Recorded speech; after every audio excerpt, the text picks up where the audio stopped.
Laparoscopy, उसमें camera डाल के तो हम पूरे पेट को वॉश कर देते हैं, वो नॉर्मल सेलाइन से। और ये पेनफुल होता है? इसमें हम लाइक जिस तरह की आपकी जो बाल पॉइंट का साइज है ना, इस साइज का हमारा कैमरा और इंस्ट्रूमेंट होते हैं। इंटेस्टाइन को अल्लाह ताला ने बड़ा रेजिस्टेंट बनाया हुआ है। हमारे यहाँ कॉन्सेप्ट है कि सूप ही जरूर देना है या ये वो, वैसा नहीं है।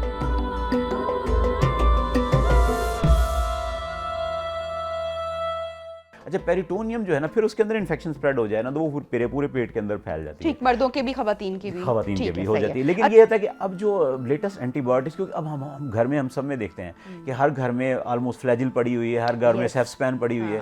तो पेरेंट्स भी इतने इंटेलिजेंट हो गए हुए हैं कि जैसे ही बच्चों को इस तरह का प्रॉब्लम शुरू होता है, या तो उनको फ्लैजिल शुरू करा देते हैं या कोई सेफ्स्पैन और ब्रूफिन शुरू करवा देते हैं। तो वो मदर भी काफ़ी इंटेलिजेंट हो जाती है बच्चों को ट्रीट कर करके ना। तो वो अब जो इसके फटने वाले जो इंसिडेंट है ना, वो काफ़ी कम हो गया है और मेडिकल अटेंशन हम जल्दी सीख कर लेते हैं। ठीक है। तो लेकिन ये है कि अगर ये गॉड फॉरबिड फट भी जाए तो अब इसका कोई लंबा चौड़ा प्रॉब्लम नहीं है। लाइक हमारे पास एक तरीका इलाज है लेप्रोस्कोपी, उसमें कैमरा डाल के तो हम पूरे पेट को वॉश कर देते हैं, वो नॉर्मल सेलाइन से। और ये पेनफुल होता है? ये अपेंडिक्स का जो ऑपरेशन या फैलना इसका जो है फटना वाला प्रोसेस। ये जो लेप्रोस्कोपी की हम बात कर रहे हैं, लेप्रोस्कोपी क्या होती है कि बेसिकली हम की होल सर्जरी इसको कहते हैं कि इसमें हम लाइक जिस तरह की आपकी जो बाल पॉइंट का साइज है ना, इस साइज का हमारा कैमरा और इंस्ट्रूमेंट होते हैं, वो हम यहाँ से बेली बटन से डाल के ना, तो उसके जरिए से हम अंदर जाते हैं, उसमें फिर हमें डायरेक्टली अपेंडिक्स नजर आ जाता है। सुनने में तो थोड़ा सा जी थोड़ा डरावना लग रहा है, लेकिन बट हम ये जनरल स्थितियां में करते हैं। लेकिन होता ये कि एक माइनर सा कट लगेगा और वो बाल पॉइंट लाइक चीज है ना, वो आपके बेली बटन से जाएगी, जिसका बाद में कोई स्कार भी नहीं होगा। और वहां से आप जाके ना,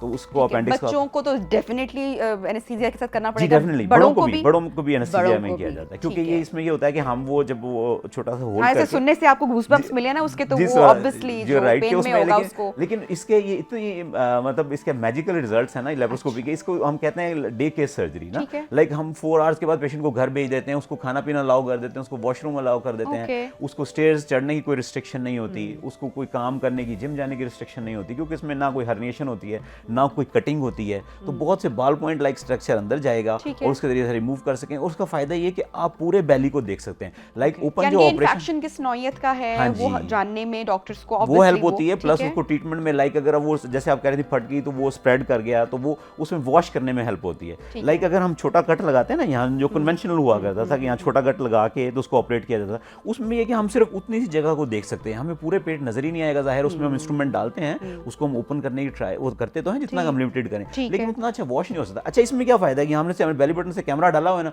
उस कैमरे को हम ऑल अराउंड रोटेट कर दें। जैसे आपके ये कैमराज हैं, इनको हम ऑल अराउंड रोटेट करके हम पूरे बेली, उसको पूरे एब्डोमेन को देख सकते हैं। उसमें जहां हमें थोड़ा सा भी पस नजर आए या थोड़ी सी भी नजर आए, उसको हम वॉश कर सकते हैं, सक कर सकते हैं। तो उसका ये सबसे बड़ा एडवांटेज है। एक तो एडवांटेज ये है कि वो सेम डे पे छुट्टी हो जाएगी, खाना पीना, ऑपरेशन माइनर सर्जरी की कैटेगरी में आएगा। इसको हम कहते हैं डे केस सर्जरी ना। तो माइनर सर्जरी में जो इसमें चीज़ थोड़ी सी मुझे काबिल गौर लग रही है और जो थोड़ी सी परेशानी का भी कॉज कर सकती है, जो ख़वातीन में आपने इनफर्टिलिटी का आपने जिक्र किया, अगर ये खुदा न खास्ता बर्स्ट होती है और हमारी जो फ्लोपियन ट्यूब आपने बताया कि जो राइट साइड पे ख़वातीन की होती है, वहाँ पे भी ये इन्फेक्शन कॉज कर सकती है, तो उसके साथ जो हमारे इंटेस्टाइन होती हैं, क्या वहाँ पर भी ये इन्फेक्शन कॉज कर सकती है? जी, इंटेस्टाइन में इन्फेक्शन कॉज कर सकती है, लेकिन इंटेस्टाइन को अल्लाह ताला ने बड़ा रेजिस्टेंट बनाया हुआ है। लाइक आप देखते हैं जैसे बहुत सारे लोग जो हैं, आपने ये सुना होगा सिंध के अंदर के वहाँ पे जानवरों को भी पानी पी रहे हैं, वहाँ से इंसान भी पानी पी रहे हैं। तो अल्लाह ताला ने इंटेस्टाइन को बहुत ज़्यादा एक ना आप समझ लें कि बड़ा ढीठ बनाया हुआ है, सॉलिड कि उसके अंदर बड़ी अंदर मैकेनिज्म है एक पूरा उसको डील करने का। वहाँ पे इंटेस्टाइन के अंदर कोई भी चीज़ हो जाए ना, तो वो उसको इंटेस्टाइन बड़ा अच्छा डील कर लेती है और उसका कैलिबर बहुत मोटा होता है। लाइक इंटेस्टाइन इतनी मोटी भी हो जाती है, जब बॉलसेस जाएं उसके अंदर से चीज़ गुजरती है तो इतनी मोटी भी होती है। जबकि ये फ्लोपियन ट्यूब है ना, इसका साइज जो बेसिकली जी इसका जो ल्यूमन है ना बहुत नैरो होता है। वो 2 मिलीमीटर का ल्यूमन है, यानी उसमें इन्फेक्शन हो जाती है ना, तो वो क्या कर जाती है, वो कोलैप्स करके ना एक पार्ट, एक दीवार दूसरी दीवार के साथ जुड़ जाती है। उसको हम ब्लॉकेज कहते हैं। दूसरे सिम्पटम्स इसके क्या होंगे? ब्लॉकेज के कोई सिम्टम्स नहीं होंगे अनलेस कि आपको मैरिज के बाद पता चले कि जब इनफर्टिलिटी हो जाए फिर आप उसकी तरफ जाएं। उससे पहले आप बिल्कुल नॉर्मली, जी बिल्कुल, आपको बिल्कुल सारा कुछ वो माइनर सी इन्फेक्शन होगी।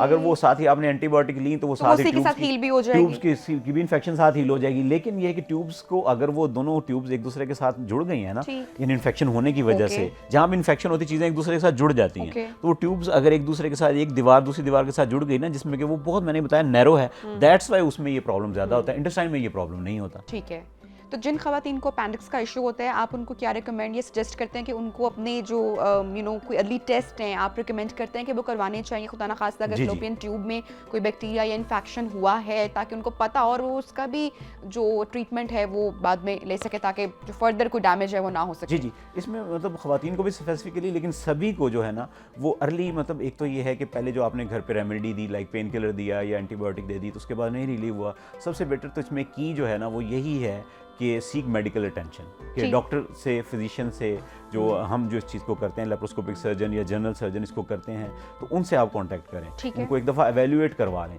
अच्छा, इसका जो डायग्नोसिस है ना वो प्योरली जो है ना मोस्टली क्लिनिकल है। ठीक क्लिनिकल में क्या है कि आपने हाथ लगाया, देखा सारा पेट सॉफ्ट है, लेकिन एक जगह पे आप हाथ लगा रहे हो और बच्चा जंप कर रहा है और उसको सीवियर हार्डनेस है, ठीक। यहाँ पे गार्डिंग है या उधर दर्द की फीलिंग दे रहा है, ठीक है, उससे आपको पता चलेगा देखने से। यानी इसका जो डायग्नोसिस है उसके लिए हम वर्ड यूज़ करते हैं क्लिनिकल डायग्नोसिस। ओके। हाँ, जो बेसिक इसमें हेल्पिंग टेस्ट होते हैं, उसमें टेस्ट एक CBC का टेस्ट आपने सुना होगा, जिसमें कि हम ब्लड टेस्ट करवाते हैं, उसमें TLC count, white cell count जो है वो ठीक। इंक्रीज़ कर जाता है। ठीक। अच्छा, अल्ट्रासाउंड पे थोड़ी सी हेल्प हो सकती है कि अल्ट्रासाउंड आप करवाते हैं तो उसमें वहाँ पे उसमें राइट एलेक फोसा में फ्लूइड नज़र आ जाएगा, ये जो नीचे मैं करके कह रहा हूँ, यहाँ पे थोड़ा फ्लूइड की प्रेजेंस नज़र आ जाएगी, या आपको जो अपेंडिक्स है उसके अंदर को फिकोलिथ नज़र आ जाएगा, या अपेंडिक्स का जो डायमीटर जो इंक्रीज़ हुआ हुआ नज़र आ जाएगा, वो सोनोलॉजिस्ट हमें गाइड कर देते हैं, ठीक है। तो इसमें जो बेसिक टेस्ट हैं जो हमारे यहाँ अवेलेबल हैं, वो जो मोस्टली हम यूज़ करते हैं, वो एक तो क्लिनिकल जजमेंट है फिजिशियन की, दूसरी ये है कि वो CBC टेस्ट होता है जिसमें वाइट सेल काउंट ज़्यादा हो जाता है, और तीसरा ये है कि अल्ट्रासाउंड आप करवाते हैं तो ठीक। अल्ट्रासाउंड से हेल्प होती है। ठीक है। और जो है जो एडवांस कंट्रीज़ हैं उनमें वो बहुत अर्ली से ही ना वो CT स्कैन कर लेते हैं, CT ठीक स्कैन है। भी किया जा सकता ठीक है, है। यानी कन्फ्यूजन वाला केस हो ना तो उसमें आप CT स्कैन से भी हेल्प ले सकते हैं। ठीक है। डॉक्टर साहब ये बताएगा कि जैसे कि हम बता रहे हैं, आप बता रहे हैं कि माइनर सर्जरीज में इसका शुमार होता है, और जो कॉम्प्लिकेशंस है वो भी आपने बता दी खवातीन में, मर्दों में जो इनफर्टिलिटी का इशू है। इसके अलावा भी आफ्टर सर्जरी आप समझते हैं कि कोई कॉम्प्लिकेशन हो सकती है, और कौन से वो केसेस होते हैं? जी, सर्जरी से रिगार्डिंग ये है कि जब इंटरवेंशन होती है तो उसके ज़ाहिर कुछ कॉन्सिक्वेंसेज या प्रॉब्लम हो सकते हैं, लेकिन उसमें हम इसको डिफ़ाइन करते हैं कि इसकी परसेंटेज क्या है। तो मतलब इसकी परसेंटेज जो है वो 0.0% या इसके अराउंड है इसकी कॉम्प्लिकेशंस की, अगर आप टाइमली इंटरवीन करें और टाइमली ऑपरेट कर दें, यानी कॉम्प्लिकेशन रेट जो है वो रेयर है इसका।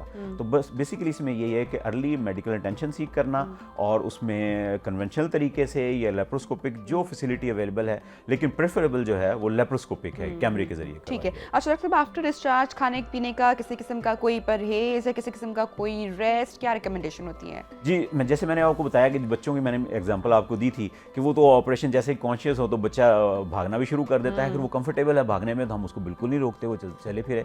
इसी तरह से खाने से रिगार्डिंग जो है वो हम ये एडवाइस करते हैं कि बैलेंस डाइट जो है, जैसे ही पेशेंट कॉन्शियस हो तो हम उसको उनको अलाउ कर देते हैं। ठीक। लेकिन हमारे एक जनरल पॉपुलेशन में ये क्वेश्चन होता है कि जैसे ही पेशेंट हम ऑपरेट करके निकलते हैं ना, तो पेशेंट जो है ये पेशेंट की जो ऑपरेशन की नौयत से ज़्यादा ये जानने में इंटरेस्टेड होता है कि डॉक्टर साहब अब इसको खिलाना क्या है। तो बॉडी में अल्लाह ताला ने इतना ज़बरदस्त सिस्टम बनाया हुआ है कि जब आपकी जिस चीज़ की आपको क्रेविंग हो रही है, मैं ये एडवाइस करता हूँ पेशेंट को कि अभी आप बच्चे से कुछ ना पूछिएगा, या इन जो खातून हैं इनसे कुछ ना पूछिएगा, ये खुद आपसे जब मांगे, जब कॉन्शियस हो, जब इनका दिल करेगा। हाँ। यानी बॉडी में इतना ज़बरदस्त मैकेनिज्म बनाया हुआ है कि जब बॉडी को खुद डिज़ायर होगी ना, जब बॉडी ठीक हो जाएगी ना, वो खुद ही पेशेंट खुद मांगेगा। Correct. तो मैं सिर्फ और सिर्फ जो जनरल गाइड देता हूँ ना पेशेंट्स को, वो यही देता हूँ। मैं कहता हूँ कि आप जब ये कॉन्शियस हों, होश में आएँ, तो आप इनसे पूछ लें इनका किस चीज़ को दिल कर रहा है। बस ये है कि उस वक्त ग्रेजुअली स्मॉलर क्वांटिटी में शुरू करें, लिक्विड से स्टार्ट करने को फ्रेश जूसेस दे दें। लेकिन ये है कि जो डब्बे वाले जूस या इस तरह की चीज़ें उनसे परहेज करें, जो है हम फ्रेश जूसेस कहते हैं वो दे दें, या बैलेंस डाइट में से कोई चीज़ जो वो नॉर्मल अपनी रूटीन में ले रहे हैं वो ले। लेकिन हमारे यहाँ कॉन्सेप्ट है कि सूप ही ज़रूर देना है या ये वो वैसा नहीं है।